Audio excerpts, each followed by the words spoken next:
Hello दोस्तों, मैं सचिन अरोड़ा एक बार फिर से आप सभी लोगों का स्वागत करता हूं अरोड़ा एजुकेटर के इस ऑफिशियल यूट्यूब प्लेटफॉर्म पे।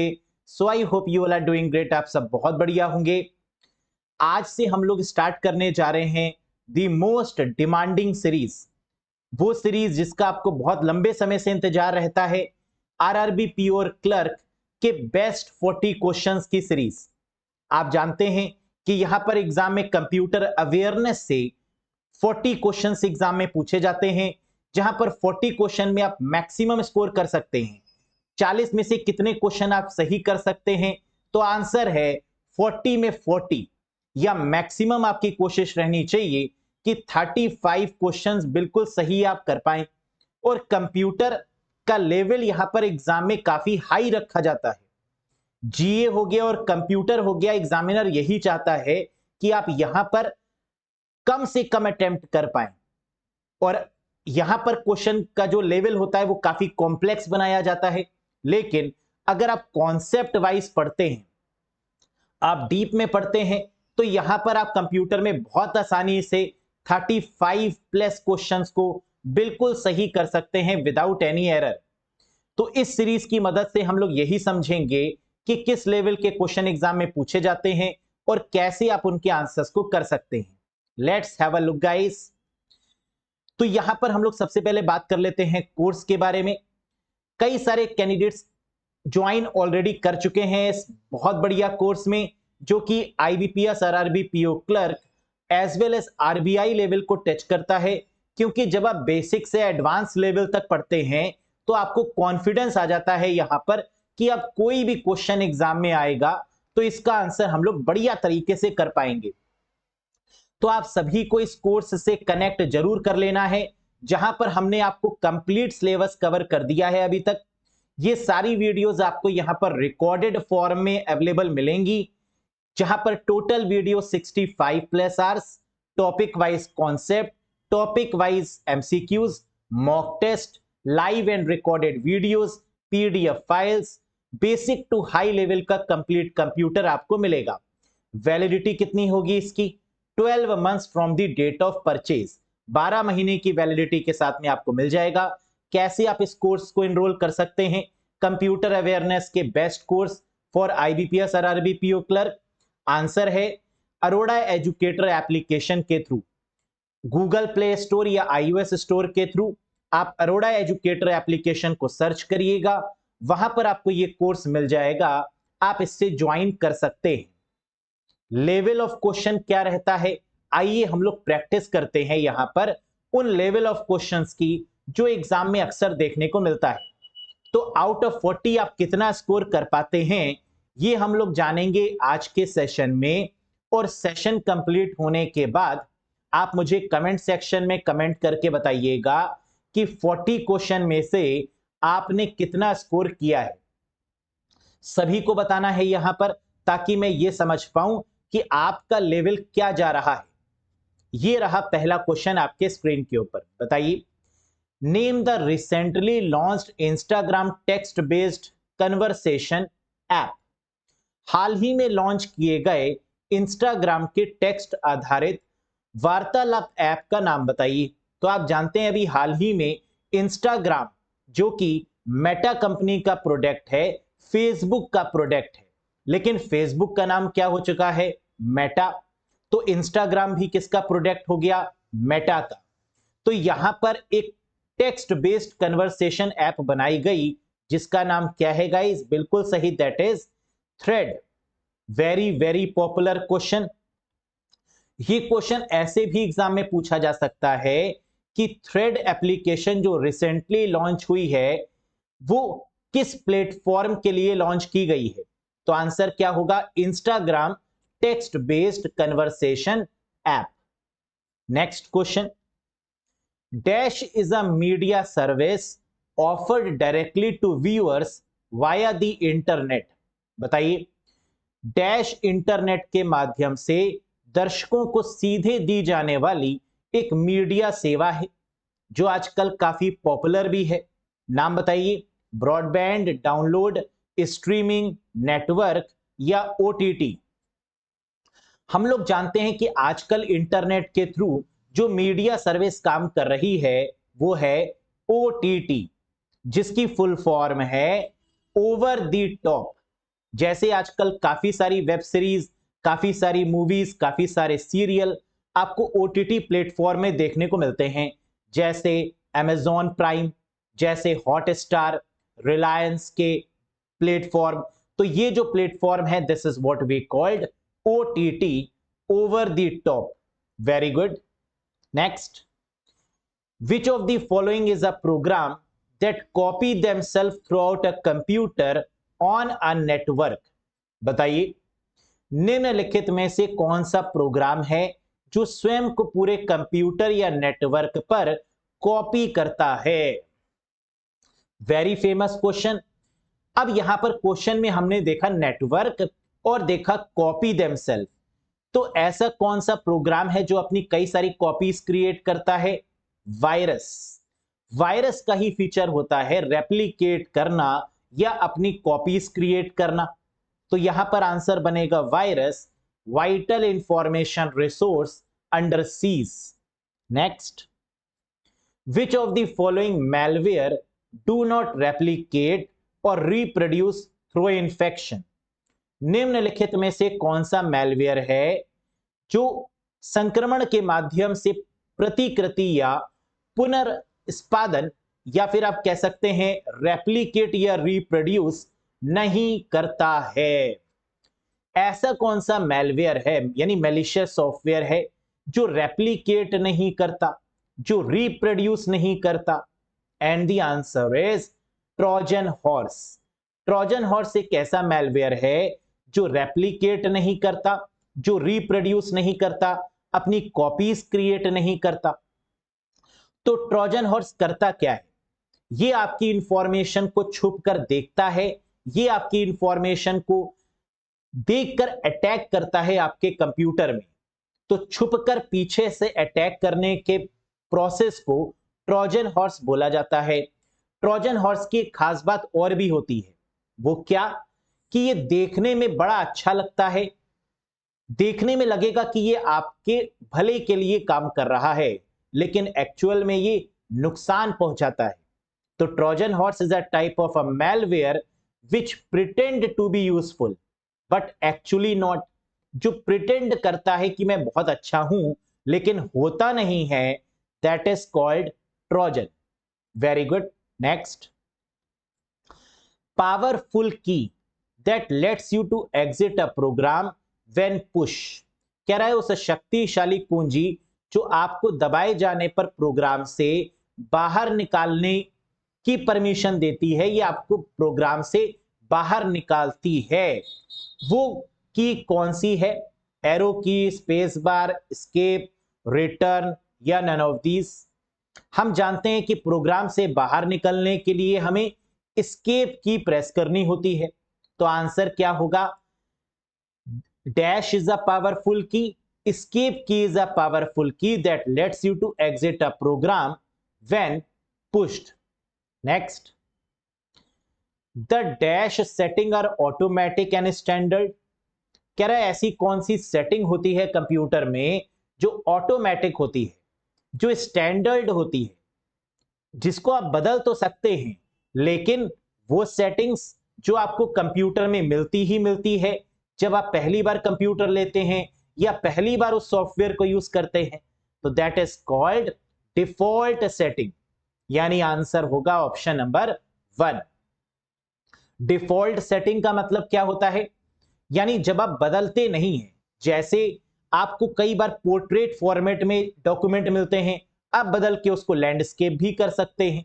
तो बाय डिफॉल्ट का मतलब ऑटोमेटिक, विदाउट एनी चेंज।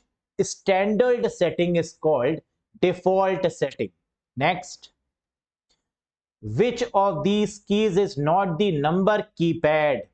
कह रहा है बताइए इन पांचों में से ऐसी कौन सी की है जो नंबर कीपैड में अवेलेबल नहीं होती। कई बार ये क्वेश्चन एग्जाम में पूछा गया है, आईबीपीएस का one of the favourite question रहा है ये। बताइए मुझे। बिल्कुल सही करेक्ट आंसर होगा कंट्रोल की। नंबर कीपैड में कौन सी की अवेलेबल नहीं होती है? तो आंसर है कंट्रोल की अवेलेबल नहीं होती है। क्लियर है? Next, which of the following are the two valid types of instruction set architecture? कह रहा है निम्नलिखित में से कौन से निर्देश सेट आर्किटेक्चर के दो वैध प्रकार हैं? जब भी हम लोग बात करते हैं कंप्यूटर आर्किटेक्चर की, तो दो तरीके के कंप्यूटर आर्किटेक्चर होते हैं, एक रिस्क और एक सिस्क। यानी कंप्यूटर आर्किटेक्चर का मतलब कि कंप्यूटर कैसे काम करता है, कंप्यूटर का प्रोसेसर कैसा होता है। तो दो तरीके का होता है, एक रिस्क है और एक सिस्क है। लेकिन इसमें से कौन सी स्पेलिंग सही है? CISC और RISC, that is the correct one. CISC का मतलब कॉम्प्लेक्स इंस्ट्रक्शन सेट कंप्यूटर और RISC का मतलब reduced instruction set computer. Very good. At the link layer what is the length of the MAC address? कह रहा है link layer पर, link layer का मतलब data link layer. OSI model की दूसरी लेयर होती है डेटा लिंक लेयर, जिसे कई बार लिंक लेयर के नाम से भी जानते हैं। What is the length of MAC address? MAC का मतलब होता है media access control. MAC address कितने बिट का होता है? 48 बिट का। मैक एड्रेस को फिजिकल एड्रेस भी बोलते हैं। मैक एड्रेस को बर्न्ड इन एड्रेस के नाम से भी जाना जाता है।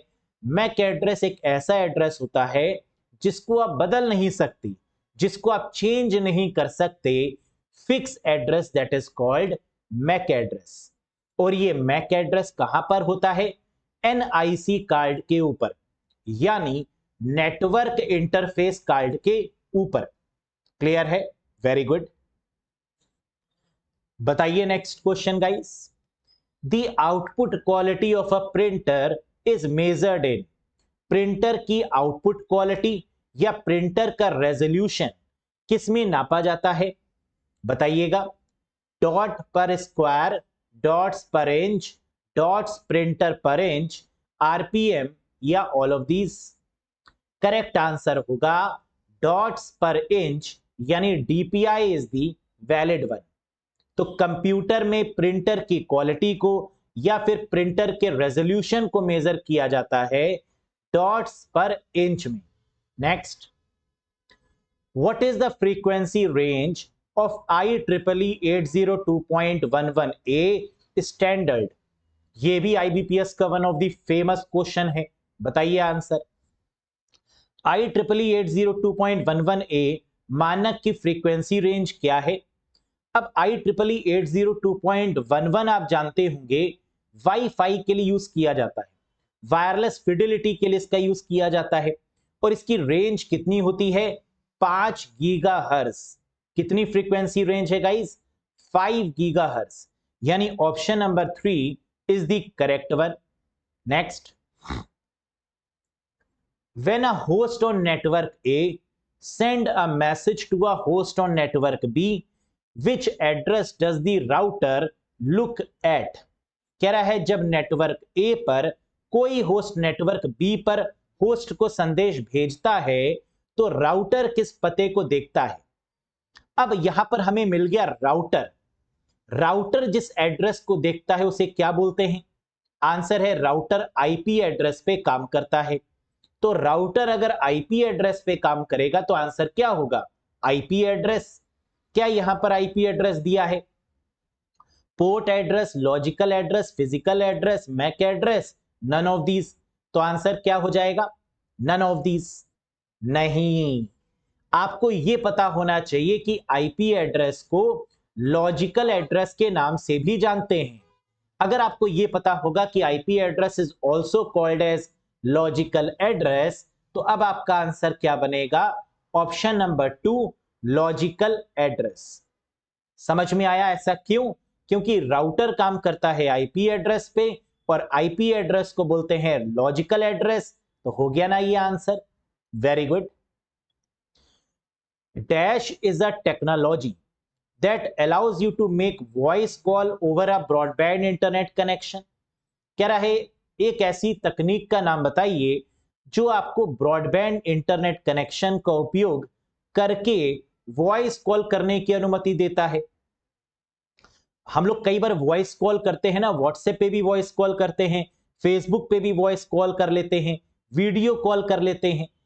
तो ये जो वॉइस कॉल या वीडियो कॉल्स होती हैं, ये किस प्रोटोकॉल की मदद से होती हैं? And the answer is VoIP, voice over internet protocol. So the correct answer is VoIP। और इसकी फुल फॉर्म भी इंपॉर्टेंट है। V का मतलब वॉइस, O मतलब ओवर, IP मतलब internet protocol. Next, the dash layer responsible for delivering data unit from one station to the next without error। OSI model में 7 layer होती हैं।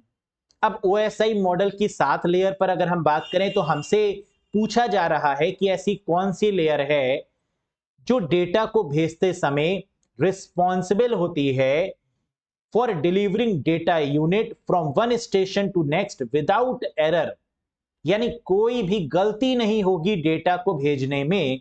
ये रिस्पॉन्सिबिलिटी किस लेयर की है? आंसर है सेकंड लेयर की रिस्पॉन्सिबिलिटी है विदाउट एरर डेटा को भेजना, यानी डेटा लिंक लेयर बिल्कुल करेक्ट आंसर बनेगा।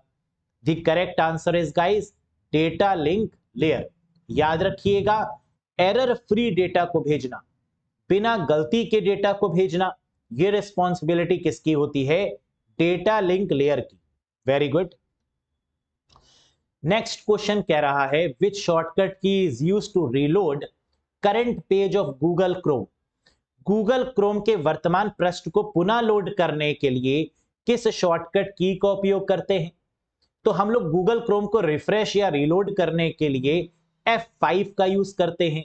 ये तो फंक्शन की हो गई, लेकिन इसकी अगर शॉर्टकट की बात करें तो आंसर होगा Ctrl+R, यानी first is the valid one, तो दैट इज द Ctrl+R भी कर सकते हैं और F5 का यूज भी कर सकते हैं। Next, want your logo in the same position on every slide automatically insert on the, कह रहा है यदि आप अपने लोगो को हर एक स्लाइड में लगाना चाहते हैं, है ना, जैसे कि आप देख सकते हैं यहां हमने अपने अरोड़ा एजुकेटर के लोगो को हर एक स्लाइड में लगाया है ना। हमारी कंपनी का नाम क्या है? अरोड़ा एजुकेटर। तो इस लोगो को हमने हर एक स्लाइड पर लगाया है। आपको यह बताना है कि ये हर स्लाइड पर कैसे आ गया, किसकी मदद से? Handout master, notes master, slide master, all of these या none of these? Very good, and the correct answer is slide master. Slide master option की मदद से हम क्या कर सकते हैं? किसी भी लोगो को एक जगह पर प्लेस करेंगे और वो हर एक स्लाइड पर ऑटोमेटिकली आ जाएगा। That is with the help of slide master. Next, in MS PowerPoint 365 object on the slide that hold text are called, बताइए। कह रहा है PowerPoint 365 में देखिए जो लेटेस्ट ऑनलाइन वर्जन है MS ऑफिस का वो है ऑफिस 365। कौन सा version? Online version of MS office is called office 365। अब ऑफिस 365 में क्या होगा? MS Word 365, MS Excel 365, MS PowerPoint 365, MS Access 365 and so on. तो यहां पर आपको बताना है कि MS PowerPoint 365 में object on the slide that hold text, slide के ऊपर टेक्स्ट जहां पर रखा जाता है वो जगह क्या कहलाती है? तो that is called place holder. हम हमेशा कुछ भी लिखते हैं अगर पावर पॉइंट के स्लाइड में तो वो किसके ऊपर लिख पाते हैं? प्लेस होल्डर के ऊपर। तो that is the correct answer, option number 1। Next, which of the following is also known as arithmetic machine और एडिंग मशीन? कह रहा है निम्नलिखित में से किस अंक गणतीय मशीन या एडिंग मशीन के रूप में भी जाना जाता है? क्या होगा answer? Abacus, analytical engine, Pascaline, difference engine या ऑल ऑफ दीज? तो हमें याद रखना है अरिथमेटिक मशीन और एडिंग मशीन के केस में आंसर बनेगा Pascaline. The correct answer is guys that is called Pascaline calculator, सबसे पुराना कैलकुलेटर जो एडिशन या ऐड करने के लिए अरिथमेटिक पर्पस से बना, that is called Pascaline calculator. Next, which of the following shortcut key is used to select all the cell of the current row in MS Excel 365 worksheet? बताइए, MS Excel 365 worksheet में वर्तमान पंक्ति के सभी कक्षों का चयन करने के लिए निम्न में से किस शॉर्टकट कुंजी का उपयोग करते हैं? हमें क्या करना है, एक्सेल शीट में सभी रो को सिलेक्ट करना है, और हमें पता होना चाहिए कि एक्सेल में सभी रो को सिलेक्ट करने के लिए शिफ्ट प्लस स्पेस बार का यूज किया जाता है। So the correct answer is shift plus space bar is used to select current row. Current column के लिए अगर यहीं पर रो की जगह पर कॉलम दिया होता तो आंसर हो जाता कंट्रोल प्लस स्पेस बार। रो को सिलेक्ट करने के लिए शिफ्ट प्लस स्पेस बार, कॉलम को सिलेक्ट करने के लिए कंट्रोल प्लस स्पेस बार। क्लियर है, समझ में आ गया यहां तक? Very good. क्वेश्चन नंबर 20 बताइए answer guys. Which of the following Linux operating system support? निम्नलिखित में से कौन सा लाइनेक्स ऑपरेटिंग सिस्टम सपोर्ट करता है? तो लाइनेक्स ऑपरेटिंग सिस्टम एक ऐसा ऑपरेटिंग सिस्टम है जिसमें वायरस एंटर नहीं हो सकता। लाइनेक्स ऑपरेटिंग सिस्टम एक ऐसा ऑपरेटिंग सिस्टम है जो सर्वर में यूज किया जाता है। सिक्योर ऑपरेटिंग सिस्टम है, बहुत तगड़ा, बहुत शक्तिशाली, बहुत पावर है इसके पास, तो ये सर्वर में ज्यादा इस्तेमाल किया जाता है। तो इसकी प्रॉपर्टी क्या है? क्या ये मल्टी यूजर है? जी हां। क्या ये मल्टी प्रोसेसिंग कर पाएगा? बिल्कुल कर पाएगा मल्टीपल प्रोसेसिंग। क्या मल्टीटास्किंग भी कर सकता है? यस। तो आंसर हो गया ऑल ऑफ दीज, यानी option number 4 is the valid one. Clear है? Next, which protocol is used to provide security to email? कह रहा है ऐसी कौन सी प्रोटोकॉल है जो मेल को सिक्योरिटी प्रोवाइड करती है? जब भी हम कोई मेल भेजते हैं तो वहां पर ऐसी कोई सिक्योरिटी मैकेनिज्म यूज की जाती है जिसकी वजह से जो हमारा मेल है वो सिक्योर रहे, उसको कोई हैक ना कर पाए। तो इसके लिए कौन सी प्रोटोकॉल का यूज होता है? SNMP, HTTP, PGP, POP या ऑल ऑफ दीज? बिल्कुल करेक्ट आंसर होगा that is pretty good privacy, यानी option number 3 is the correct one. याद रखिएगा इसकी फुल फॉर्म, PGP की फुल फॉर्म है प्रेटी गुड प्राइवेसी, और इस प्राइवेसी का इस्तेमाल करके मेल को प्रोटेक्ट किया जाता है, मेल को वायरस फ्री किया जाता है, और इसमें सिक्योरिटी प्रोवाइड की जाती है। नेक्स्ट बताइए अगला क्वेश्चन गाइस, क्या होगा इसका आंसर? बहुत अच्छे से पढ़िए। देखिए, क्वेश्चन को जितने अच्छे से पढ़ेंगे ना उतने ही अच्छे से आप एग्जाम में आंसर कर पाएंगे। तो क्वेश्चन के कॉन्सेप्ट को समझने की कोशिश करिए कि क्वेश्चन में क्या पूछ रहा है। बिना ऑप्शन के अगर आप आंसर दे पाएंगे तो ही आप एग्जाम में कर पाएंगे, क्योंकि अगर आपको ऑप्शन देखने की रिक्वायरमेंट हुई फिर तो यहां पर थोड़ी दिक्कत आएगी आपको एग्जाम में, है ना। और कंप्यूटर स्कोरिंग है तो आप नहीं चाहेंगे कि कंप्यूटर की वजह से किसी भी तरीके का स्कोर लो हो आपका, है ना। तो बहुत अलर्ट होकर क्वेश्चंस को करिएगा। This memory is located very close to the CPU. CPU के बेहद करीब कौन सी मेमोरी होती है? रजिस्टर, कैशे, रैम, रोम या ऑल ऑफ दीज? अब बात हो रही है सीपीयू की। सीपीयू के अंदर जो मेमोरी होती है उसे बोलते हैं रजिस्टर।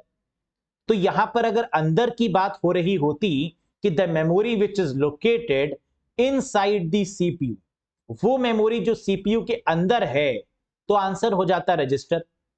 यह बात हो रही होती कि ऐसी कौन सी मेमोरी है जो सबसे फास्टेस्ट है, तो आंसर हो जाता रजिस्टर। लेकिन यहां पर कह रहा है ऐसी कौन सी मेमोरी है जो सीपीयू के बेहद क्लोज है, तो आंसर क्या होगा guys? That is cache memory. ये सीपीयू के बहुत क्लोज है, तो answer is option number 2, cache. Clear है? और ये सेकंड फास्टेस्ट मेमोरी भी है। कई बार एग्जाम में ये भी आता है कि फास्टेस्ट मेमोरी कौन सी है, तो आंसर होगा रजिस्टर। सेकंड फास्टेस्ट मेमोरी कौन सी है, तो आंसर होगा कैशे। क्लियर है? Great. What is the maximum font size you can apply for any character in MS Word 2021? MS Word 2021 में आप किसी भी कैरेक्टर के लिए अधिकतम कितना फॉन्ट साइज लगा सकते हैं? मैक्सिमम फॉन्ट साइज कितना होगा MS Word latest version 2021? Offline latest version 2021 है और ऑनलाइन लेटेस्ट वर्जन ऑफिस 365 है। याद रखिएगा इस बात को। तो आप बताइए कि मैक्सिमम कितना फॉन्ट साइज हो सकता है MS वर्ड में? 1638, यानी option number 2 is the valid one. अगर आप 1638 से ज्यादा लगाएंगे, फॉन्ट साइज ज्यादा रखने की कोशिश करेंगे, तो आपको एक मैसेज आ जाएगा स्क्रीन पर कि the number must be between 1 and 1638, कि जो फॉन्ट साइज होना चाहिए वो मिनिमम 1 होना चाहिए MS वर्ड में और मैक्सिमम 1638 होना चाहिए, है ना। ये मैंने आपको करके भी दिखाया है यहां पर।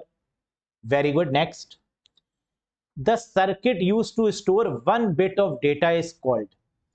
एक बिट डेटा को स्टोर करने के लिए उपयोग किए जाने वाले सर्किट को क्या कहा जाता है? तो मुझे बताइए फटाफट कि 0 और 1 कंप्यूटर में कहां स्टोर होता है? 0 और 1 का मतलब 1 बिट ऑफ डेटा, तो बिट का मतलब या तो 0 या तो 1, और बिट ऑफ डेटा कहां पर स्टोर होगा? That place is called flip flop, यानी इसका करेक्ट आंसर बनेगा ऑप्शन नंबर 3। बहुत फेमस क्वेश्चन है, पूछा जरूर जाएगा ये क्वेश्चन कि बिट कंप्यूटर में कहां स्टोर होती है, 0-1 कंप्यूटर में कहां स्टोर होता है? तो आंसर है फ्लिप फ्लॉप में। फ्लिप फ्लॉप के कलेक्शन को क्या कहते हैं? The collection of flip flop is called register. तो रजिस्टर जो मेमोरी है वो किससे मिलके बनी है? फ्लिप फ्लॉप से ही मिलके बनी है। क्लियर है? Very good. Next, Ethernet cable is part of dash layer of OSI model. कह रहा है OSI मॉडल जिसे ओपन सिस्टम इंटरकनेक्शन बोला जाता है। OSI मॉडल जिसमें 7 लेयर्स होती हैं। आपको बताना है कि जो केबल होती है ईथरनेट केबल, ये किस लेयर पर काम करती है? Physical layer, data link layer, network layer, session layer या transport layer? Local area network cable को ही लैन केबल को ईथरनेट केबल के नाम से भी जानते हैं। और ये लैन केबल काम करती है या फिर ईथरनेट केबल काम करती है फिजिकल लेयर पे। तो आंसर क्या होगा? Physical layer. जितनी भी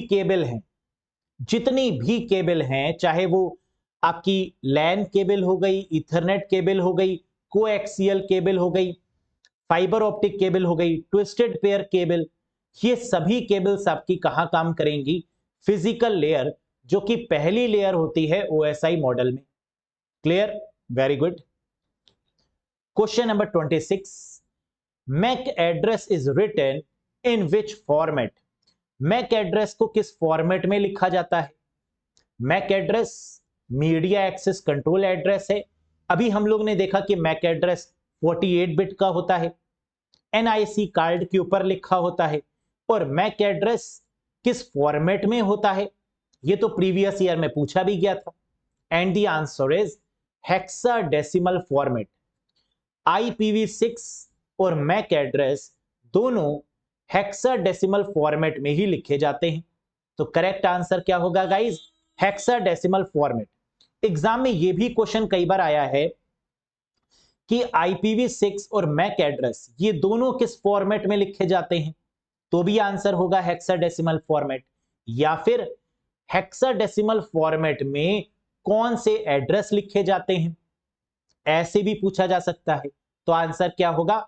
Mac address in hexadecimal and IPv6 internet protocol version 6 in hexadecimal format. है आसान। Very good. Next, SMTP simple mail transfer protocol is used to transfer. कह रहा है सिंपल मेल ट्रांसफर प्रोटोकॉल का प्रयोग ट्रांसफर करने के लिए किया जाता है। किसको ट्रांसफर करने के लिए किया जाता है? तो मेल्स को ट्रांसफर करने के लिए, मेल को सेंड करने के लिए SMTP का यूज करते हैं। लेकिन वो मेल कैसा होना चाहिए? Text based. यानी टेक्स्ट के बेसिस पर टेक्स्ट फाइल उसमें होनी चाहिए। तो आंसर यहां पर क्या होगा, ओनली टेक्स्ट फाइल। जबकि ऑडियो वीडियो के लिए हम लोग माइम प्रोटोकॉल का यूज करते हैं, multipurpose internet mail extension for images, for audios, for videos. Clear है? Very good. Sometime your email get stuck in the dash of Gmail if you have an unstable internet connection। यदि आपके पास अस्थिर internet connection है तो कभी कभी आपका email Gmail के डैश में फंस सकता है।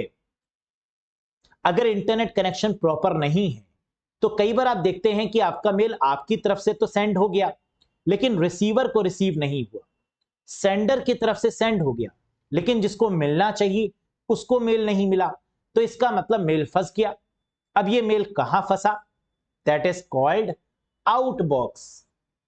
और जैसे ही इंटरनेट कनेक्शन स्टेबल होगा वो मेल आउटबॉक्स से निकल के उस पर्सन के इनबॉक्स में चला जाएगा। समझ में आया? तो in that case the answer is outbox. Next, in an MS Excel worksheet press dash function key to invoke go to dialog box. कह रहे MS Excel वर्कशीट में गो टू डायलॉग बॉक्स खोलने के लिए किस फंक्शन की को दबाएं? गो टू का मतलब क्या है? What do you mean by go to in MS Excel? MS Word, MS Excel, MS PowerPoint, इन सभी में गो टू का यूज किया जाता है। और गो टू का मतलब क्या है? जंप करने के लिए पार्टिकुलर पेज पर कंट्रोल H का यूज करते हैं। कंट्रोल H का यूज करके find and replace box open हो जाता है और साथ ही में एक टैब होता है गो टू टैब। तो यहां पर आंसर क्या होगा guys? F5। Press F5 function key to invoke the go to dialog box. So the correct answer is option number 4। Next, what is the file extension of MS PowerPoint slide show? बताइए क्या होगा? MS PowerPoint slide show का file extension क्या है? अब यहां पर candidate गलती क्या करते हैं? उन्होंने देखा पावर पॉइंट, आंसर लगा दिया PPT यानी पहला, जैसा कि आप में से भी कई स्टूडेंट्स ने किया होगा, है ना। कई कैंडिडेट्स ने यहां पर PPT लगा दिया होगा।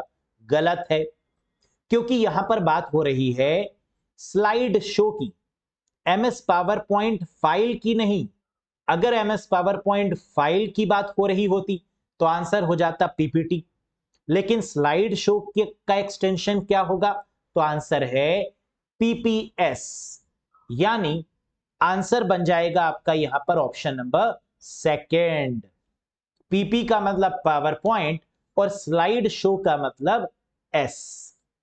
और ये ऐसा एक्सटेंशन है, ये ऐसी फाइल है जो नॉन एडिटेबल है, जिस पर आप कोई एडिटिंग नहीं कर सकती, जिस पर आप कोई बदलाव नहीं कर सकती।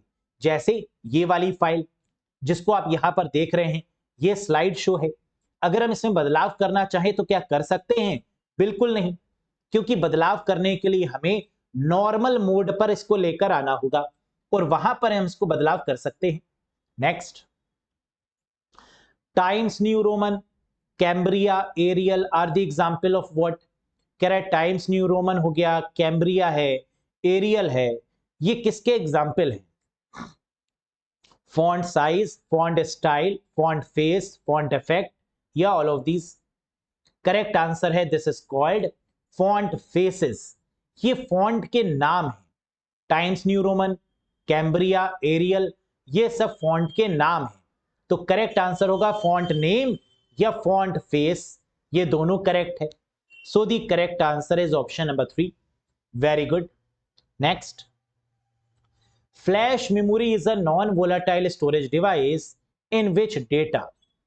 फ्लैश मेमोरी किस डेटा में एक गैर वाष्पशील स्टोरेज डिवाइस है? नॉन वोलेटाइल है, परमानेंट है ना। वोलेटाइल का मतलब क्या होता है? टेम्परेरी।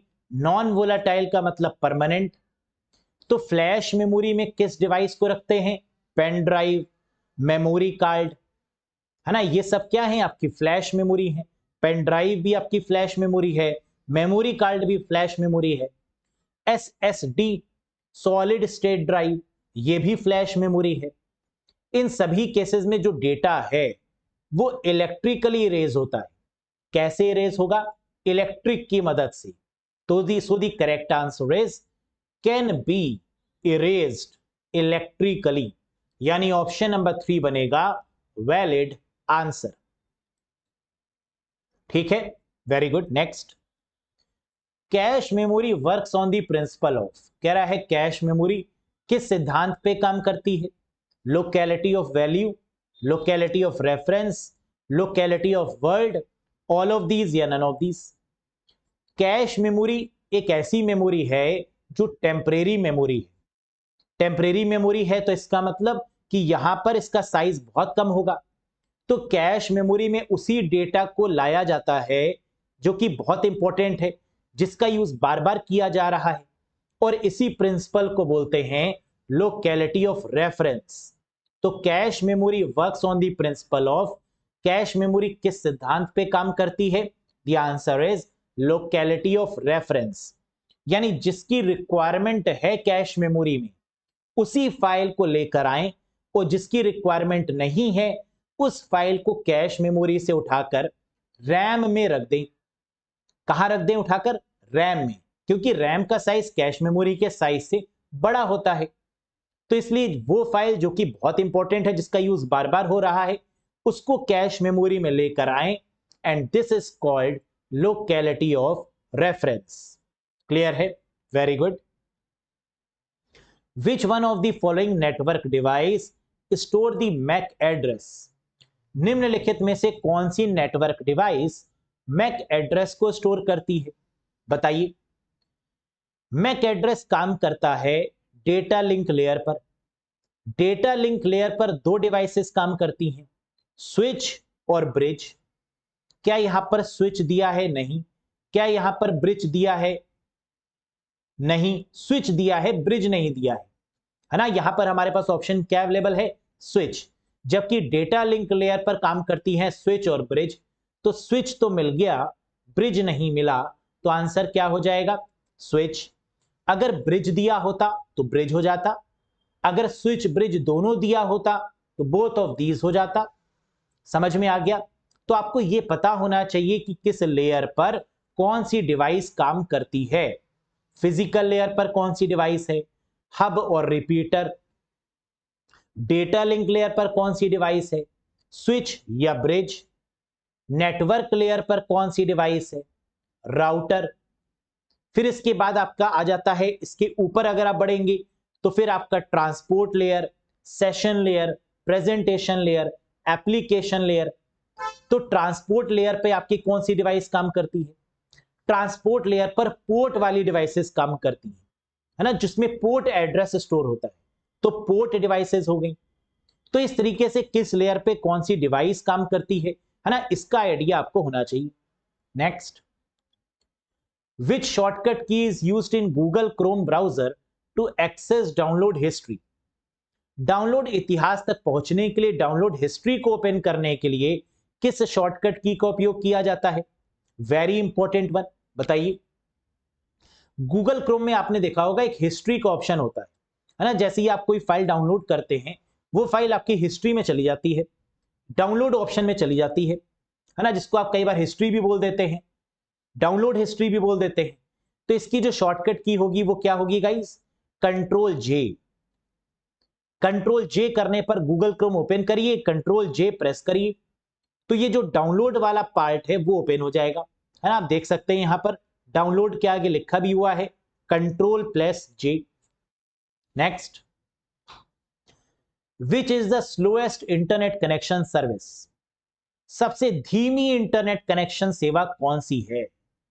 सबसे स्लोएस्ट इंटरनेट कनेक्शन सर्विस। सबसे फास्ट है ब्रॉडबैंड, है ना। जब आप ब्रॉडबैंड सर्विस लगा लेते हैं, जब आप ब्रॉडबैंड लेते हैं, यानी ब्रॉडबैंड का मतलब ब्रॉड बैंडविड्थ, तो वो फास्टेस्ट है। लेकिन स्लोएस्ट इंटरनेट कनेक्शन सर्विस कौन सी है? That is dial up service, जहां पर मॉडेम का यूज किया जाता है, जहां टेलीफोन लाइंस का यूज किया जाता है। तो answer is dial up service, where telephone lines are used, where modem is used. अगर एग्जाम में ये पूछें कि स्लोएस्ट इंटरनेट कनेक्शन में कौन सी डिवाइस यूज होती है? तो आंसर होगा मॉडेम।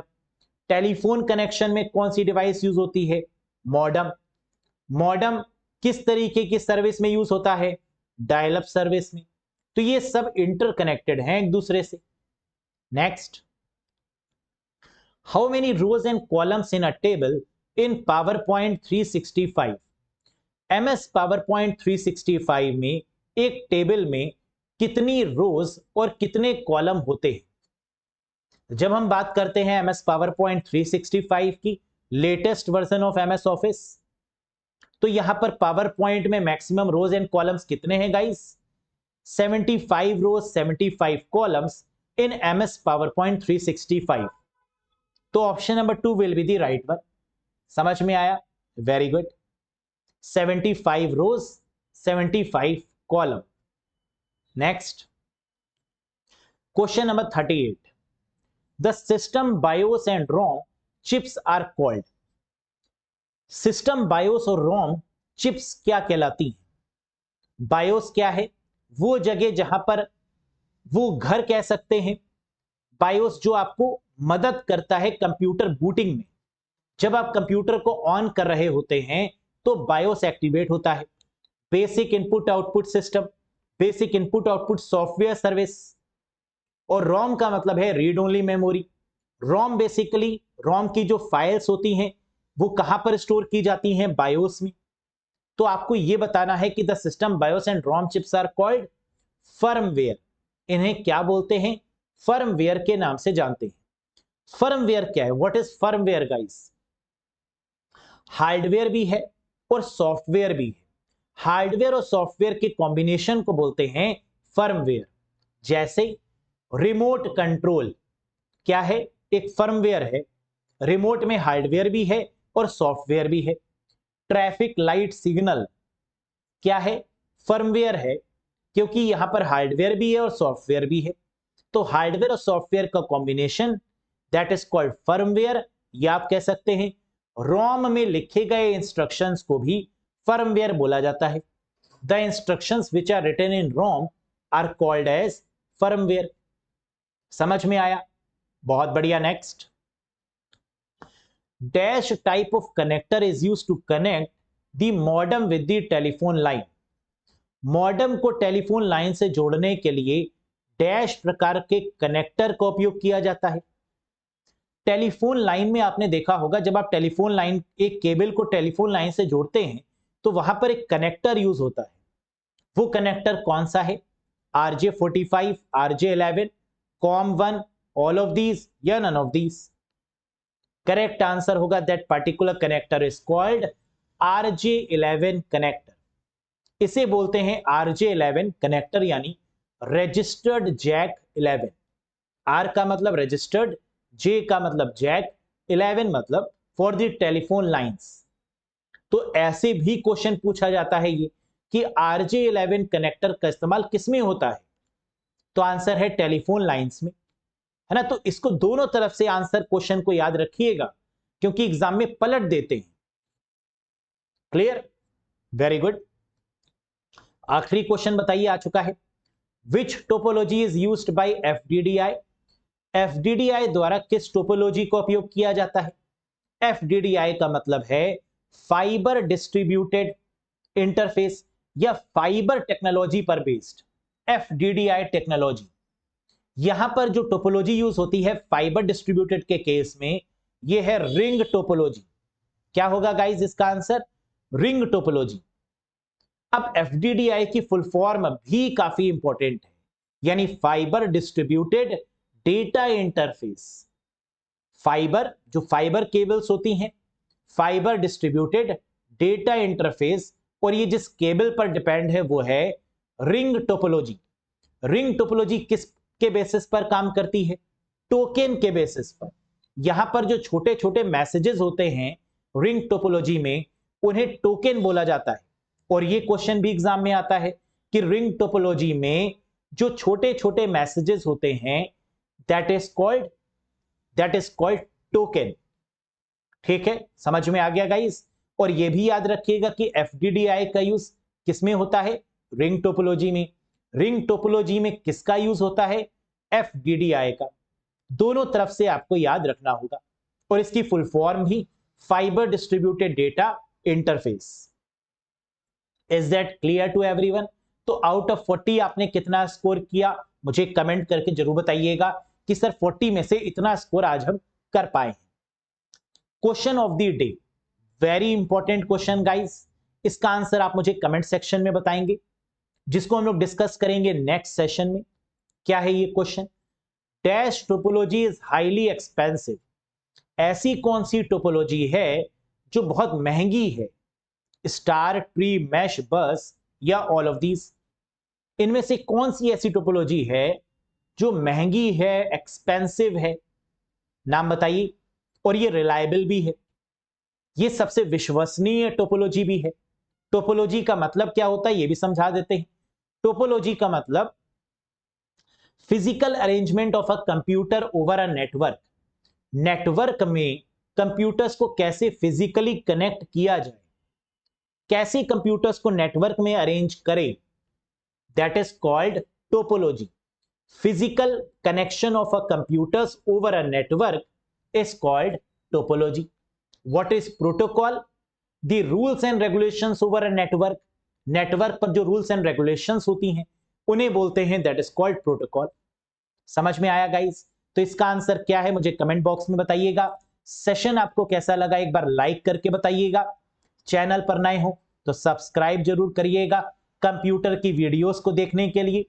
और साथ ही साथ अगर आप चाहते हैं कि कंप्यूटर में एक बार बढ़िया तरीके से पढ़ लिया जाए, concept wise, MCQ wise, PDF wise, तो आप इस कोर्स से कनेक्ट कर सकते हैं, जहां पर आपको हर एक टॉपिक के वीडियोस मिलेंगे, पीडीएफ मिलेगी, उस पर एमसीक्यूज मिलेंगे टॉपिक वाइज, और साथ ही साथ आपको मिक्स मॉक टेस्ट के बहुत सारे क्वेश्चंस देखने को मिलेंगे विद वीडियो सॉल्यूशन। अगर आप बेहतरीन तरीके से अगर सोचते, लेकिन इस बैच को लेने के लिए एक शर्त है, फिर आप किसी दूसरी वीडियो को नहीं देखेंगे, किसी बुक को नहीं पढ़ेंगे, किसी दूसरी पीडीएफ को नहीं पढ़ेंगे। सिर्फ इस बैच के बदौलत आप एग्जाम में जाएंगे और मुझे बताएंगे कि सर 40 में से 37, 38 कितने मार्क्स आपके आए, कितने क्वेश्चन आपने सही किए, ये मुझे आप जरूर बताइएगा। अगर आप इस बैच से जुड़ते हैं उसके बाद अपना एक्सपीरियंस जरूर शेयर करिएगा। तो आई होप कि आपको ये सेशन समझ में आया होगा। किसी भी क्वेश्चन में कोई भी प्रॉब्लम है, कोई डाउट है, तो आप मुझे कमेंट सेक्शन में कमेंट करके बताइएगा कि सर ये डाउट लगा हमें। हम आपके डाउट को कमेंट सेक्शन में जरूर कवर अप करेंगे। इसी तरीके से इस सीरीज को कंटिन्यू करेंगे, जिससे कि मोस्ट इंपॉर्टेंट क्वेश्चंस को आप कर पाए, प्रैक्टिस कर पाए, अपने लेवल को समझ पाए कि एग्जाम में हम आउट ऑफ 40 कितना स्कोर कर पाएंगे। क्योंकि जितना स्कोर आप इन सेशंस में करेंगे उतना ही स्कोर आप एग्जाम में कर पाएंगे, क्योंकि पेपर का लेवल सेम ऐसे ही देखने को आपको मिलेगा। तो that's all for today guys, thank you very much, bye bye and take care.